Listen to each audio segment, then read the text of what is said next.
Hello बच्चों, कैसे हैं आप सब? बढ़िया हैं सब? तो उम्मीद करता हूँ कि सब बढ़िया ही होंगे। तो आज की क्लास के लिए रेडी हैं आप सभी दोस्त? तो जीके जीएस की, जैसे कि आप सभी को मालूम है, हमारी सीरीज़ चल रही है। जीके जीएस की क्लासेस होती हैं, ठीक है, डेली हो रही हैं मॉर्निंग में। और मैथ्स की भी आपको मिल रही हैं साथ साथ में। और ये टॉप 20 क्वेश्चंस जो हैं, 20 क्वेश्चन हर एक क्लास में होते हैं, ठीक है, जिसमें कि आपको टारगेट जो है वो मैं कितना देता हूँ, 15 क्वेश्चंस का। सिर्फ और सिर्फ कितने क्वेश्चन का? 15 क्वेश्चन का। अगर आप ये सीरीज़ जो है वो कंटिन्यू करते हैं, ठीक है, तो ग्रेंटेड है कि एग्ज़ाम आते आते जो है आप उस लेवल पे पहुंच जाएंगे कि आपके लिए जीके जीएस जो है ज़्यादा टफ चीज़ नहीं रहेगी, ठीक है। तो चलते करते हैं क्लास को शुरू। तो ये लो, ये क्वेश्चन है, ये होमवर्क का क्वेश्चन था लास्ट क्लास का। तो इसका आंसर जो था वो क्या था? यूपिटर था, ठीक है। तो बढ़ते हैं आज के क्वेश्चन की ओर। आज का पहला क्वेश्चन क्या है?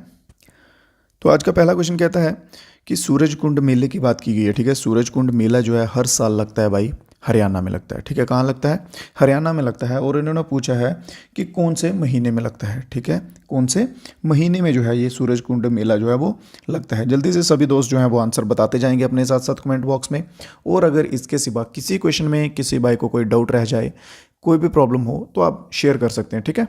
तो बात करते हैं इसके सिवा हरियाणा की। तो हरियाणा के आपको सभी को मालूम है कि न्यू सीएम जो हैं वो कौन है अभी हरियाणा के, ठीक है। मनोहर लाल खट्टर के साथ मत जाइएगा, मनोहर लाल खट्टर जो हैं वो हट चुके हैं। अभी कौन है? अभी है नायब सैनी, ठीक है। कौन है भाई वो? नायब सैनी जो हैं वो अभी करंटली जो है वो सीएम है यहाँ के। और कैपिटल की बात कर ली जाए, कैपिटल कहाँ पे है? कैपिटल चंडीगढ़ है। क्या है कैपिटल इसकी? कैपिटल चंडीगढ़ जो है वो है। और बात करते हैं सूरज कुंड मेले की। तो ये हर साल जो है किस महीने में लगता है? तो हर साल लगता है फरवरी के महीने में। कौन से महीने में? फरवरी के। तो बढ़ते हैं अगले क्वेश्चन की ओर। नेक्स्ट क्वेश्चन जो है हमारा क्या कहता है? सरकारिया मिशन के रिलेटेड भाई हमारा क्वेश्चन है, ठीक है। देखिए, जो भाई रेगुलर क्लास कर रहे हैं ना, उनसे तो मैं उम्मीद करूंगा कि ये क्वेश्चन गलत ना हो, क्योंकि ये क्वेश्चन आपको करवाता आ रहा हूँ मैं, ठीक है। अगर आपको याद होगा, आपको हिंट देता हूँ। आर्टिकल 131 आया याद कुछ? आर्टिकल 131 किससे रिलेटेड था, ठीक है। और इसके सिवा ओरिजिनल ओरिजिनल ज्यूरिडिक्शन थी इसमें, ठीक है। आ रहा है याद आपको कि नहीं आ रहा? ठीक है। तो ये था स्टेट और सेंटर के बीच के रिलेशन का, ठीक है, जो कि सरकारिया कमीशन भी उसके अंडर तहत शामिल था, ठीक है। तो ये हमारा किसके साथ जाएगा? ऑप्शन नंबर ए के साथ, to review centre and states relationship, ठीक है। सेंटर और स्टेट के रिलेशनशिप पे 3 वर्ड याद रखिए। आर्टिकल कौन सा आता है? 131। ओरिजिनल ज्यूरिडिक्शन रहती है, ठीक है। और सुप्रीम कोर्ट की रहती है, इसमें सुप्रीम कोर्ट का रोल रहता है। और कमीशन की बात कर ली जाए तो सरकारिया कमीशन जो है इसमें आता है मेरे भाई। क्लियर है यहाँ तक? नेक्स्ट क्वेश्चन के ऊपर बढ़ते हैं। नेक्स्ट क्वेश्चन पूछा है ना, होमोजीनियस मिक्सचर, ठीक है। देखिए, इंग्लिश में भी क्वेश्चन दिए हुए हैं, ठीक है, और हिंदी में भी हैं। जो कुछ भाई हिंदी में पढ़ना चाहते हैं वो हिंदी में पढ़ लीजिएगा, जो कुछ भाई इंग्लिश वाले हैं वो इंग्लिश में भी पढ़ सकते हैं, उसमें ऐसा कोई प्रॉब्लम नहीं है, ठीक है। तो बात करते हैं यहाँ पे होमोजीनियस मिक्सचर की। तो होमोजीनियस मिक्सचर जहाँ पे कौन सा है, ठीक है, इनमें कौन सी एग्जाम्पल है जो होमोजीनियस मिक्सचर होता है?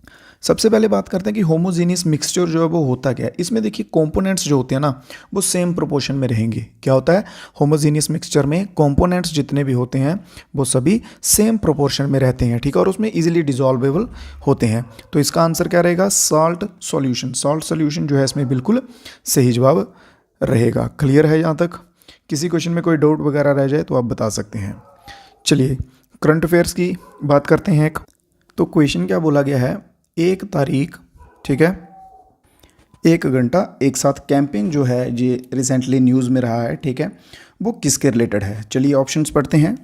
क्या ये क्लीनिनेस ड्राइव के रिलेटेड है, ठीक है, स्वच्छता अभियान से संबंधित है, या फिर ये है switch off lights for 1 hour? क्या ये लाइट्स को 1 घंटा बंद करने के लिए है, या फिर पुलिस की मदद करने के लिए 1 घंटा, ठीक है, या फिर इन्वायरमेंट के रिलेटेड कैंपेन है मध्य प्रदेश की गवर्नमेंट के द्वारा?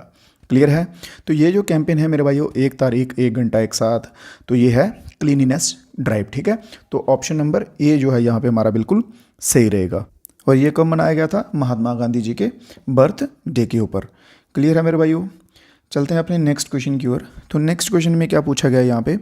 Who launch India's first indigenously developed next generation magnetic resonance imaging, ठीक है, एमआरआई। एमआरआई स्कैन होते हैं ना, अगर आप हॉस्पिटल्स में गए होंगे, हॉस्पिटल का कुछ मालूम होगा, ठीक है, कभी इमरजेंसी पड़ी होगी तो एमआरआई करके स्कैन्स होते हैं, ठीक है। तो वही है, बस इसको मॉडिफाई कर दिया गया, न्यूली लॉन्च हुआ है, ठीक है। तो ये जो है ये किसके द्वारा लॉन्च जो है वो किया गया है, ठीक है। तो doctor Rajendra Singh sorry Jitendra Singh, doctor Jitendra Singh जो हैं इनके द्वारा जो है ये लॉन्च किया गया। तो ऑप्शन नंबर इसमें कौन सा हमारा बिल्कुल सही रहेगा, ऑप्शन नंबर सी ऑप्शन जो है बिल्कुल सही रहेगा। अब इसके साथ एक और टैग लगेगा मेक इन इंडिया का, ठीक है, किसका लगेगा, मेक इन इंडिया और made for world, made for world. Clear है, साथ साथ में नोट्स वगैरह बनाते जाइएगा आप सभी भी। तो बढ़ते हैं अपने नेक्स्ट क्वेश्चन की ओर। तो कालबेलिया डांस की बात करते हैं अभी हम। तो कालबेलिया डांस जो है, ठीक है, कालबेलिया डांस जो है ये जनरली जो है वो कौन से राज्य में भारत के परफॉर्म किया जाता है, ठीक है। इसके सिवा एक चीज़ और बता दूं, व्हाट्सएप ग्रुप ज्वाइन कर लीजिएगा जात से, ठीक है, क्योंकि वहाँ पे आपको अपडेट्स जो हैं वो मैं टाइमली देता रहता हूँ। और जो भी नई नई चीज़ें होती हैं ना सीखने वाली, कुछ शॉर्ट फॉर्म्स लग गई मेरे हाथ या कुछ भी इंपॉर्टेंट लगेगा तो वो भी मैं वहाँ पर शेयर करता रहता हूँ, ठीक है। तो आते हैं अपने क्वेश्चन पे।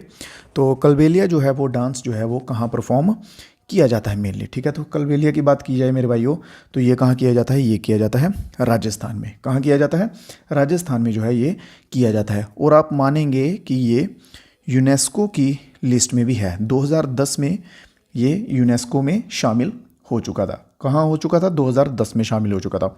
और जैसे ही ये वीडियो अपलोड होगी इसके बाद आपको नीचे में बाकी जो अदर इंपॉर्टेंट डांसेस हैं स्टेट्स के, ठीक है, जैसे घूमर, गरबा, गिद्दा, लावनी, कालबेलिया जो भी है मतलब, और वो सभी की आपको लिस्ट मैं व्हाट्सएप ग्रुप में डाल दूंगा। कहाँ डालूंगा, व्हाट्सएप के ग्रुप में डाल दूंगा, ज्वाइन कर लीजिएगा सभी भाई। क्लियर है, तो चलते हैं अपने नेक्स्ट क्वेश्चन की ओर। नेक्स्ट क्वेश्चन क्या कहता है, separation of religion from the state is refer to as, separation of religion, ठीक है, अलग अलग रीजन्स का, ठीक है, धर्मों को राज्य से अलग अलग करने को क्या कहा जाता है, ठीक है, क्या कहा जाता है। धर्म के रिलेटेड यहाँ पे एक ही वर्ड दिख रहा है, ठीक है। मोनार्की क्या आ जाएगा, राजा के रिलेटेड, डेमोक्रेसी आ जाएगा लोकतांत्रिक, रिपब्लिक आ जाएगा गणतंत्र है, ठीक है, फ्रीडम है, ठीक है, रिपब्लिक का मीनिंग होता है फ्रीडम, ठीक है। तो यहाँ पे सेकुलरिज्म जो वर्ड है ये आता है रिलीजन्स के रिलेटेड। तो ऑप्शन नंबर सी जो है हमारा बिल्कुल सही जवाब रहेगा। क्लियर है, यहाँ तक कोई डाउट तो नहीं इस क्वेश्चन में। चलते हैं नेक्स्ट क्वेश्चन की ओर। नेक्स्ट क्वेश्चन क्या, देखिए भाई यहाँ पे 2011 के सेंसस की बात की गई है इस क्वेश्चन में भी। 2011 के सेंसस के अकॉर्डिंग के मैं आपको सब करवा चुका हूँ कि लिटरेसी रेट किसका हाई था, किसका लो था, स्टेट कौन सी थी, यूनियन टेरिटरी का, ठीक है, सेक्स रेशो पे करवा चुका हूँ, एजुकेशन सब मतलब ऑल ओवर कवर हो चुका है, ठीक है। अभी ये फिर से है आया है यहाँ पे। तो यहाँ पे पूछा है कि लिटरेसी रेट इंडिया का पूछा गया, ठीक है। तो इंडिया का था लगभग 74.04%। चलिए आपको होमवर्क दे रहा हूँ मेरे भाइयों, ठीक है, ईमानदारी से सभी दोस्तों ने आंसर देना है। मेल और फीमेल का लिटरेसी रेट बताइए कितना था 2011 में, ठीक है, मेल और फीमेल का लिटरेसी रेट कितना था। क्लियर है यहाँ तक, चलिए तब तक हम चलते हैं अपने नेक्स्ट क्वेश्चन पे। सभी दोस्त जो है नीचे कमेंट बॉक्स में इसका आंसर देंगे। तो अगले क्वेश्चन में क्या बात की गई है, कौन सी ऑर्गेनाइजेशन जो है वो जीडीपी कैलकुलेट करती है। जीडीपी क्या होती है, ग्रॉस डोमेस्टिक प्रोडक्ट, ठीक है। कौन सी ऐसी ऑर्गेनाइजेशन है जो जीडीपी को कैलकुलेट करती है, तो नेशनल स्टैटिस्टिकल, ठीक है, ऑर्गेनाइजेशन। तो ऑप्शन नंबर ए जो हमारा बिल्कुल सही आंसर रहेगा, ठीक है, option number A question number 9 का बिल्कुल सही आंसर रहेगा। नेक्स्ट क्वेश्चन पे चलते हैं। ट्रम्प एक जो टर्म है, ठीक है, ट्रम्प और टर्म जो किस खेल से संबंधित है, स्नूकर से, साइकिलिंग से, क्रिकेट से या फिर ब्रिज से। ब्रिज देख के ना सुनिए, ये वर्ड आपको नया तो नहीं लग रहा, ठीक है। ब्रिज क्या होता है, ये ताश के पत्ते होते हैं ना, प्लेइंग कार्ड्स जो होते हैं, ठीक है, वैसी ही गेम होती है ये, ठीक है। तो वो ब्रिज आपको वो उसके साथ रिलेट कर सकते हैं, कोरिलेट, ठीक है। तो ट्रम्प वर्ड जो है ये ब्रिज से रिलेटेड ही है। तो ऑप्शन नंबर सी इसमें हमारा बिल्कुल सही रहेगा। स्नूकर आप सभी को मालूम होगा, वो डिब्बे वाली गेम जो होती है, ठीक है। साइकिलिंग मालूम है, क्रिकेट मालूम है, नॉर्मल सी बात है। क्लियर है, तो ऑप्शन नंबर सी ट्रम्प जो वर्ड है ये किससे रिलेटेड है, ये ब्रिज से रिलेटेड है। बढ़ते हैं अपने आज के नेक्स्ट क्वेश्चन की तरफ। तो बात करते हैं नेक्स्ट क्वेश्चन की। तो देखिए मैं आपको एक चीज़ और बता दूं, ये जो सीरीज़ मैं आपकी लेके चल रहा हूँ ना जीके जीएस की मेरे भाइयों, कंप्लीट अगर आप इसको कर लेंगे ना तो कांस्टेबल लेवल के, जीडी लेवल के, ठीक है, जो एग्जाम्स रहेंगे ट्रेड्समैन लेवल के, आप इजीली जो है मैं कह रहा हूँ इतनी सी जीके से कर लेंगे आराम से, ठीक है, जितनी सी मैं आपको ये सीरीज़ करवाऊँगा, ठीक है। तो अगला क्वेश्चन जो है वो देखते हैं क्या है। इन्होंने पूछा कि कौन सा वाटरवे है जो भारत को श्रीलंका से सेपरेट करता है। श्रीलंका और भारत के बीच का वाटरवे का नाम बताइए, ठीक है, जलमार्ग। तो वो कौन सा आता है, वो आता है पार्क स्ट्रेट। कौन सा आता है मेरे भाइयों, पार्क स्ट्रेट जो है ये इंडिया और श्रीलंका को अलग करता है। इसके सिवा और भी बहुत से होते हैं, ठीक है, जैसे स्विस कैनल का पूछ लिया जाता है, वो मेडिटेरियन सी और रेड सी को अलग करते हैं। बेरिंग का पूछ लिया जाता है, वो आर्कटिक और पैसिफिक को अलग करते हैं, ठीक है। ये जो भी हैं ये ऐसे अलग से रहते हैं ना, उनका क्या करता हूँ कि मैं फ़ोटोज़ जो है वो वहाँ पे डाल देता हूँ व्हाट्सएप ग्रुप में, ठीक है, तो वहाँ से आपको पढ़ने में जो है आसानी हो जाती है। तो नेक्स्ट क्वेश्चन पे चलते हैं। इनमें से नॉन रिन्यूएबल रिसोर्सेज कौन सा है, ठीक है, निम्नलिखित में से कौन सा एक गैर नवीनकरणीय संसाधन है, ठीक है, सौर ऊर्जा, कोयला, जल या फिर मत्स्य पालन। मत्स्य पालन मछली पालन, क्लियर है, फिश, ठीक है, फिशरीज। इन्होंने पूछा नॉन रिन्यूएबल, ठीक है, जिसको हम दोबारा से जो है उपयोग में नहीं ला सकते, ठीक है। मान लीजिए एग्जाम्पल के लिए आपको मैं वाटर बताता हूँ, ठीक है। अभी हमने वाटर है, ठीक है, वाटर को एक जगह हमने यूज़ कर लिया, ठीक है, हाथ धो लिए उससे, बट वो वाटर हमारा फिर भी यूज़ हो सकता है। हाथ धोने के बाद वो पानी तो बचेगा, उसको हम पौधों में डाल सकते हैं, फ्लावरिंग के लिए कुछ भी कर सकते हैं, ठीक है। तो वैसे ही इनकी एग्जांपल है, जैसे पेट्रोल अगर हम बाइक में डालते हैं ना, ठीक है, तो पेट्रोल डाल के अगर हमने 1 किलोमीटर बाइक चला ली तो पेट्रोल जो उड़ गया वो वापस नहीं आएगा, वो होते हैं नॉन रिन्यूएबल। तो इनमें जो है वो नॉन रिन्यूएबल कौन सा है, तो कोयला जो है ऑप्शन नंबर बी हमारा बिल्कुल सही आंसर होगा। कोयला जब एक बार जल जाता है तो वो दोबारा से नहीं आता है, ठीक है। तो चलते हैं अपने नेक्स्ट क्वेश्चन की ओर। World Habitat Day, World Habitat Day जो है वो 1986 में जो है वो फर्स्ट टाइम मनाया गया था, ठीक है। और ये कहाँ मनाया गया था फर्स्ट टाइम, केनिया में मनाया गया था मेरे भाइयों, ठीक है। वर्ल्ड हैबिटेट डे केनिया में मनाया गया था और इसकी थीम जो है, थीम की बात की तो थीम इसकी क्या थी, राइट फॉर शेल्टर, ठीक है, sorry shelter is my right, कुछ ऐसा ही था, राइट फॉर शेल्टर की शेल्टर इज़ माई राइट, ठीक है, शेल्टर इज़ माई राइट, ठीक है, ये इसकी थीम थी, ठीक है। ये हो गया इसके रिलेटेड इंपॉर्टेंट। चलिए अब हम पढ़ते हैं अपना क्वेश्चन कि वर्ल्ड हैबिटेट डे जो है वो फर्स्टली सेलिब्रेट किया गया 1986 में eight which of the following place. ये तो मैंने बता ही दिया आपको, केनिया में किया गया था, ठीक है। तो कौन सा है, ऑप्शन नंबर बी, ठीक है। तो केनिया में जो है ये किया गया था सबसे पहले सेलिब्रेट। चलते हैं नेक्स्ट पे। नेक्स्ट क्वेश्चन क्या है, which of the following statement is about non plan expenditure of the central government is correct. इनमें हमें बताना है कि इन स्टेटमेंट्स में से कौन सी स्टेटमेंट जो है वो नॉन प्लान एक्सपेंडिचर से संबंधित है, ठीक है, उसको लेकर सही है। नॉन प्लान एक्सपेंडिचर एक्चुअली में होता क्या मेरे भाइयों, सुनो, जो कि आप कह सकते हैं डे टू डे बेस पे जहाँ पे गवर्नमेंट के खर्चे होते हैं, ठीक है, डे टू डे बेस पे जहाँ मान लीजिए अभी कोई काम आया उसमें खर्च हो गया, ठीक है, जो प्लान्ड नहीं की होती हैं काम, ठीक है। अब मान लीजिए कि भाई मेरे को प्लान, गवर्नमेंट ने प्लान कर दिया कि हाँ हमें भाई एम्स की कमी है तो हम एम्स बनाएंगे, तो वो आ जाएगा प्लान्ड में, ठीक है। तो जो बिना प्लान के किए होते हैं वो होती है नॉन प्लान्ड, क्लियर है यहाँ तक, ठीक है। तो ये इनमें से जो है वो कौन सा करेक्ट है, the expenditure is on interest payment. क्या ये जो नॉन प्लान एक्सपेंडिचर होता है ये इंटरेस्ट पेमेंट के बेस पे होता है। दूसरा ऑप्शन कहता है कि एक्सपेंडिचर जो है वो साइंस एंड टेक्नोलॉजी के ऊपर होता है। तीसरा कहता है कि एक्सपेंडिचर जो है वो एग्रीकल्चर के ऊपर होता है। और फोर्थ कहता है कि इनमें से किसी के ऊपर भी नहीं होता भाई, ठीक है। तो एक्चुअल में किस पे होता है, वो इंटरेस्ट बेस पे होता है, ठीक है, इंटरेस्ट पेमेंट के बेस पे होता है। तो ऑप्शन नंबर ए जो है हमारा बिल्कुल सही रहेगा यहाँ पे। कौन सा, ऑप्शन नंबर ए, क्योंकि अगर साइंस एंड टेक्नोलॉजी की बात की जाए तो भाई ये प्लान्ड में आएगा, ठीक है, क्योंकि साइंस टेक्नोलॉजी वो छोटी चीज़ नहीं है, ये बहुत बड़े लेवल पे है, तो इसके लिए पहले प्लानिंग चाहिए। एग्रीकल्चर में किसको लोन देना है, किसान को कितना लोन देना है, कितना बीमा देना है, माफ़ करना, जो भी है, ये सब प्लानिंग वाली चीज़ें हैं, क्लियर है। तो बढ़ते हैं अपने नेक्स्ट क्वेश्चन की ओर। नेक्स्ट क्वेश्चन क्या कहते हैं कि इनमें से कौन सा जो है कि रूरल प्रोग्राम नहीं है, रूरल, ठीक है, गांव के रिलेटेड प्रोग्राम जो है वो नहीं है, ठीक है, गांव के रिलेटेड। तो HRIDAY, हृदय जो है ये गांव के रिलेटेड नहीं है, ये जो है किसके रिलेटेड आता है, ये अर्बन के रिलेटेड आता है, ये शहर के रिलेटेड आता है। किसके रिलेटेड आता है, शहर के रिलेटेड, ठीक है। सैगी जो है, ठीक है, इसका लिख लीजिए आप, फुल फॉर्म लिखिए, संसद आदर्श ग्राम योजना। क्या है, संसद आदर्श ग्राम योजना, ठीक है। नरेगा आप सभी को पता है, नरेगा लिखवाने की ज़रूरत नहीं। तीसरा जो है ये अर्बन के रिलेटेड है, और ये फोर्थ नंबर जो है DDUGKY करके, ठीक है, ये ग्रामीण कौशल्य योजना है। क्या है ये, ग्रामीण कौशल्य योजना है, क्लियर है। फुल फॉर्म लिख लीजिए भाइयों, फुल फॉर्म भी पूछ सकते हैं वो आपसे, ठीक है। तो बढ़ते हैं अपने नेक्स्ट क्वेश्चन की ओर। एक चीज़ और बता दूं यार आपको, लाइक कर दो भाई वीडियो को सभी दोस्त, ठीक है।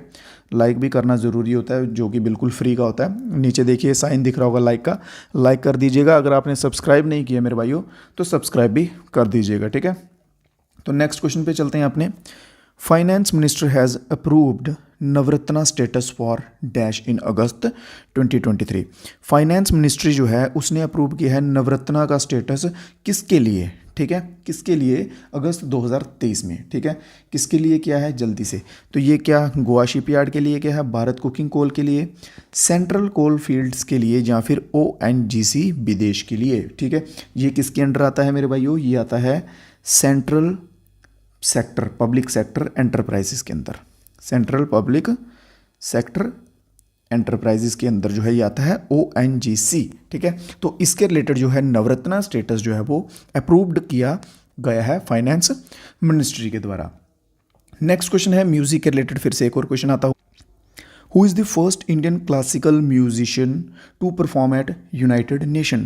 पहला भारतीय क्लासिकल, ठीक है, क्लासिकल सांस्कृतिक जो म्यूजिशियन है जिसने यूनाइटेड नेशन में परफॉर्म किया है, ठीक है। तो वो हमारा आंसर क्या रहेगा, MS सुब्बुलक्ष्मी, MS सुब्बुलक्ष्मी। इनको एक अवार्ड मिला था, कौन सा अवार्ड मिला था भाई, है किसी को याद ये क्वेश्चन, क्योंकि मैं करवा चुका हूँ। मैं आपको होमवर्क में वही क्वेश्चन देता हूँ जो क्वेश्चंस मैंने पीछे की क्लासेस में करवा चुके होते हैं, ठीक है। क्योंकि भाई पता तो चलना चाहिए ना कि अगर आप रेगुलर क्लासेस कर रहे हैं तो आपके दिमाग में वो चीज़ें बैठ रही हैं कि नहीं बैठ रही हैं, आप उन चीज़ों को ढंग से पढ़ रहे हैं, रिवाइज़ कर रहे हैं कि नहीं कर रहे हैं, ठीक है। अगर आप डेली आए, डेली क्लास देखी, चले गए, तो उससे भाई कुछ नहीं होने वाला। जो सच बात बता रहा हूँ आपको, होगा कैसे, क्लास देख रहे हैं, साथ साथ में नोट्स बनाते जाइए। अगर कोई क्वेश्चन आपको आता है तो उसका मत लिखिए, ठीक है। जो क्वेश्चन नहीं आते हैं उनके नोट्स बनाइए, और शाम को एक बार फिर से जो है वो रिवीजन करिए। शाम को या सुबह क्लास खत्म होने के बाद एक बार फिर से रिवीजन करिए। उस तरह से आपको क्वेश्चंस याद रहेंगे। फिर ऐसे पढ़ेंगे तो आपको जाके एग्जाम में जाने का फ़ायदा होगा। अदरवाइज़ डेली आएंगे, डेली यूट्यूब पे क्लास देखेंगे, चले जाएंगे, पूरा दिन मस्ती करेंगे, तो उससे कोई फ़ायदा जो है वो नहीं होने वाला है, ठीक है। तो बढ़ते हैं अपने नेक्स्ट क्वेश्चन की ओर। नेक्स्ट क्वेश्चन क्या है, which of the following is the most abundant hydrocarbon प्लूटेंट, ठीक है। इनमें से सबसे ज़्यादा मात्रा में हाइड्रोकार्बन जो है वो प्रदूषण जो है इनमें कौन सा डालता है, ठीक है। निम्नलिखित में से कौन सबसे प्रचुर मात्रा में हाइड्रोकार्बन प्रदूषक है, ठीक है। मीथेन बुटेन यही जो है ये करते हैं, ठीक है। प्रोपेन में नहीं आएगा, इथेन में नहीं आएगा, ठीक है। तो मीथेन जो है ये सबसे ज़्यादा हाइड्रोकार्बन, इसमें पोल्यूशन जो है वो होता है, किसमें होता है, मीथेन में, ठीक है। बुटेन की बात कर ली जाए, बुटेन का C4H10, ठीक है, फॉर्मूला है।